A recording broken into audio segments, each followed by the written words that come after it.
Hello everyone, this is Dr. Lennon, and we're going to talk about differential equations. So a mathematical model often takes the form of a differential equation, and these equations not only contain numbers and variables, but also an unknown function and one or more of its derivatives. So, for example, that's our naive idea. So a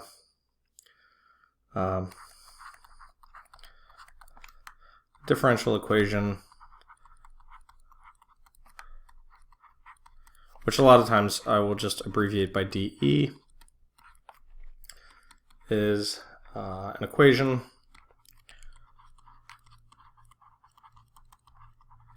that involves a function and one or more of its derivatives.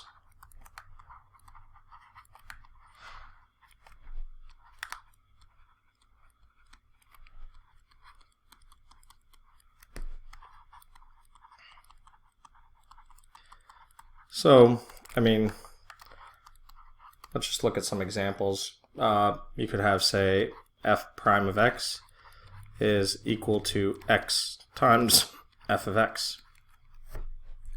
So, what happens is a lot of times it's implicitly understood that things are functions. So we might use letters like the way we use letters for variables, but now instead represent functions. So sometimes it's convenient, and usually it's the case.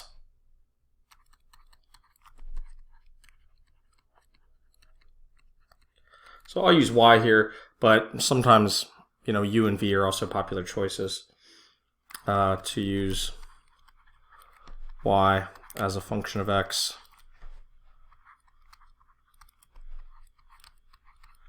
And we would write the above equation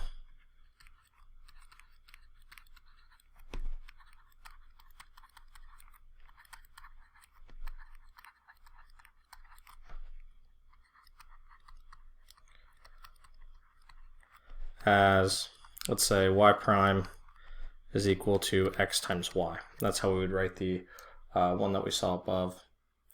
So let's go ahead and kind of understand what this means. So let's go ahead and verify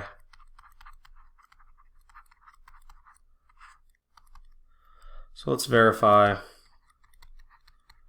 that y equals e to the x squared over 2 is a solution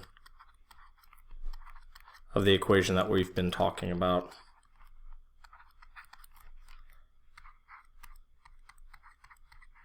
So basically that's all we have to do is plug in both sides. So not so difficult. So first note,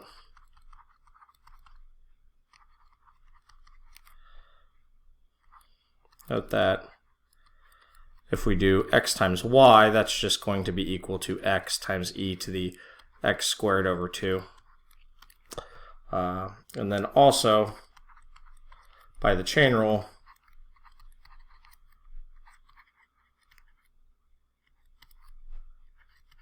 if we take the derivative, so y prime is just going to be the derivative of e to the x squared over 2, the derivative of that, which is going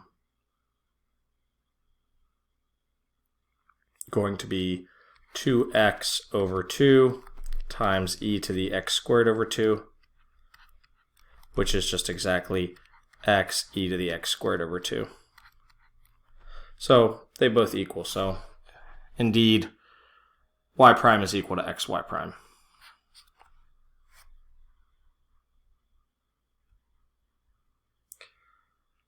So one of the main types of differential equations we're talking about solving here is separable differential equations. So when you take a class in differential equations, you'll learn about lots of different types and different techniques to solve these things. Learn about exact equations and integrating factors and things like that. But let's talk about the most basic form that we're going to be solving in this course, which are the separable differential equations. So a separable differential equation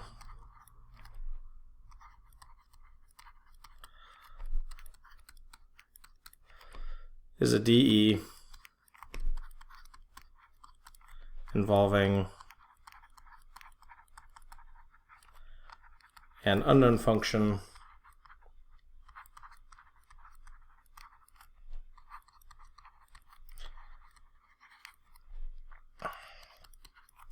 and its first derivative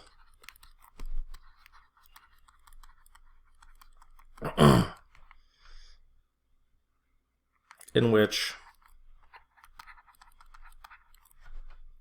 the expression for dy dx or y prime can be factored into a function of x times a function of y.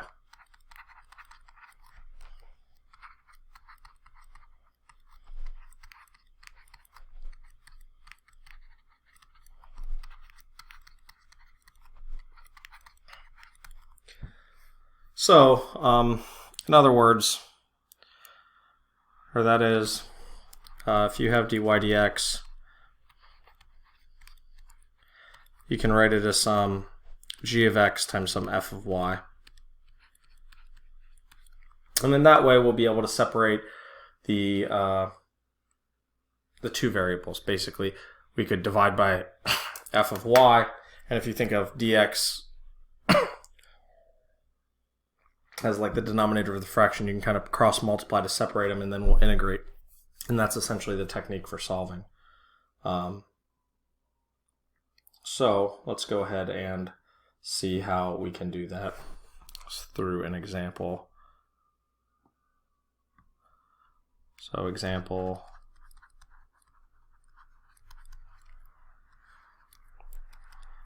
let's go ahead and solve dy dx equals x squared over y squared. So the technique is pretty simple. Since you have x squared over y squared, certainly it's separable.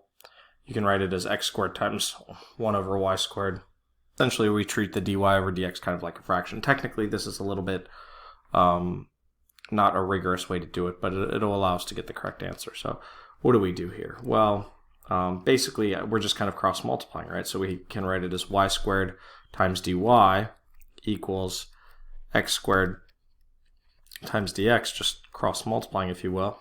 And then we can integrate both sides, and we get the solution. We get y cubed over 3 equals x cubed over 3 plus a constant of integration. And sometimes they'll require you to solve for y. So if you do in fact need to solve for y, what we can do is we can multiply all parts by 3. So we'd get y cubed equals x cubed plus 3c. And then we could take the cube root. So y would equal the cube root of x cubed plus 3c.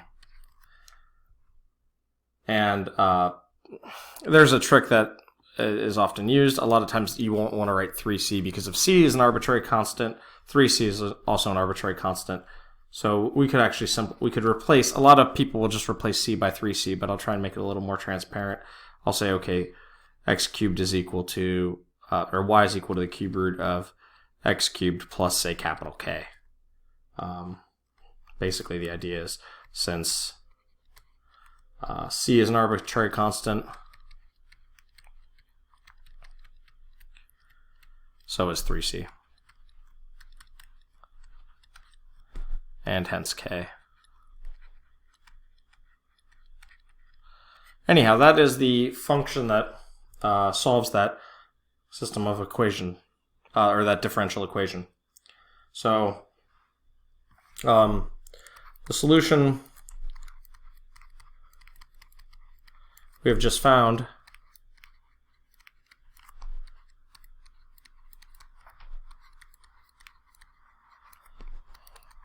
is called a general solution.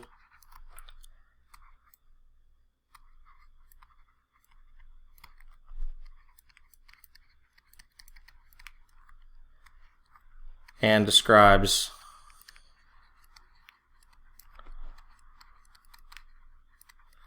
the family of all solution functions.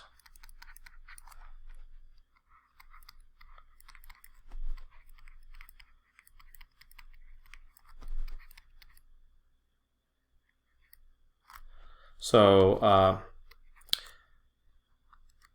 you can find a specific solution if you know some detail about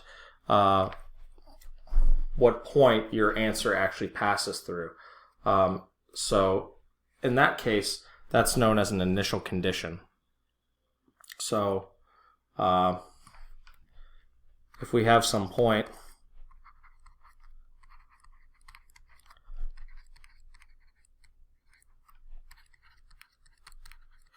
say y0 of x equals x0. Oh no, sorry, I got that backwards. Y of x0 equals y0. So if you have some point y of x0 equals y0 on the solution,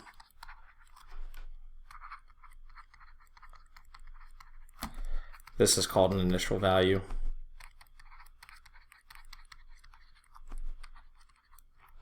Or an initial condition. In computer science, they often call such a thing a bootstrap condition. In math, we usually call it an initial condition.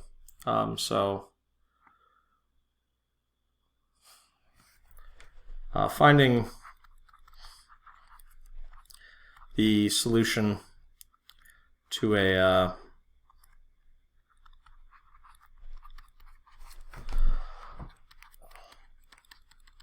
DE with an initial condition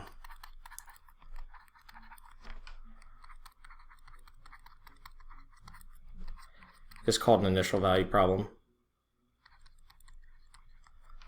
or an IVP.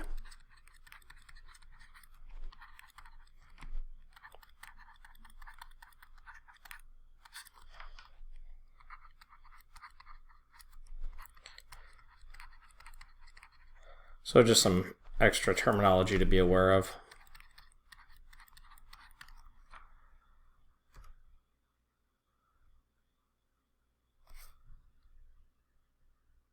So let's just kind of throw that back into the previous problem.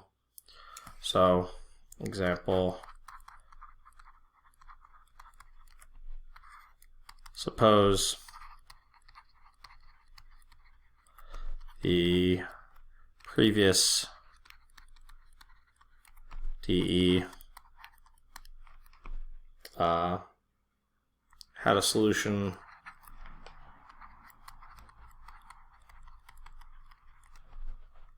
that satisfied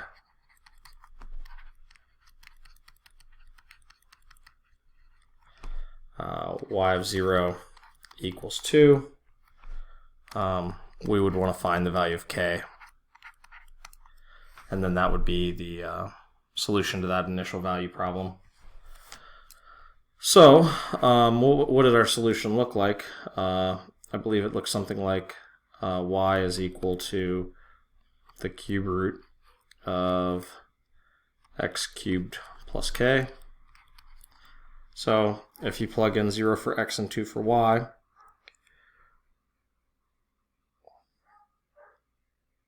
we end up with 2 is equal to the cube root of k. So cubing both sides, we see that k is actually equal to 8.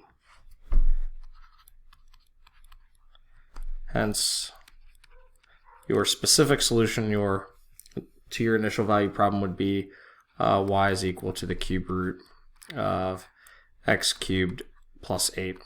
So again, it's kind of like finding a specific antiderivative. You just need to use that information and plug it in to figure out the value of your constant.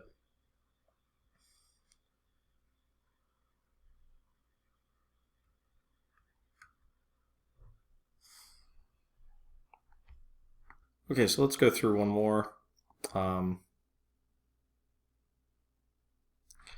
Let's say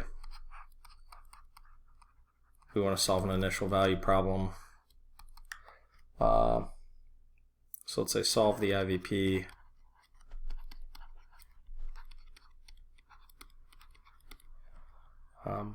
Y prime is equal to 10 times e to the negative t over 2. And the condition is y of 0 equals 4. So again, there's no need to even separate the variables here. We just have y prime on one side and just the variable t on the other. So everything's going to be pretty easy here, right? We could write it as dy dt if we wanted, equals 10 e to the negative t over 2. And then we'd have dy equals 10 e to the negative t over 2 dt. Integrate both sides. So you could think of this as just 1 if you want, if that helps you visualize the integral better. And so we'll end up with y is equal to, again, remember, we're just going to be dividing by negative 1/2 here, so we're going to get 10 e to the negative t over 2 divided by negative 1/2, which is going to multiply by negative 2 plus a constant. So y here is going to equal negative 20 e to the negative t over 2 plus c. And then we want to plug in the point to figure out exactly what c is. So 0 for t and 4 for y. So we get 4 is equal to negative 20 e to the 0 plus c. So e to the 0 is just 1, so what we want to do is add 20 to both sides. So we end up with value of c being 24. So get more room. So 24 is equal to c. So that means our solution is what we had right there, just y equals minus 20 e to the negative t over 2 plus 24. So that would be the answer to this initial value problem. Okay, so that's a good jumping off point, a decent introduction to the main ideas. What's the takeaway? Well, these differential equations are equations that involve functions and their derivatives. The solution to a differential equation is going to be a function or a family of functions, depending on whether or not you know something about the solution. If you know something about the solution, it's called an initial value problem, and that's all you have to do at the end is plug in that initial condition to solve for whatever the constant happens to be. So this is Dr. Lennon signing off.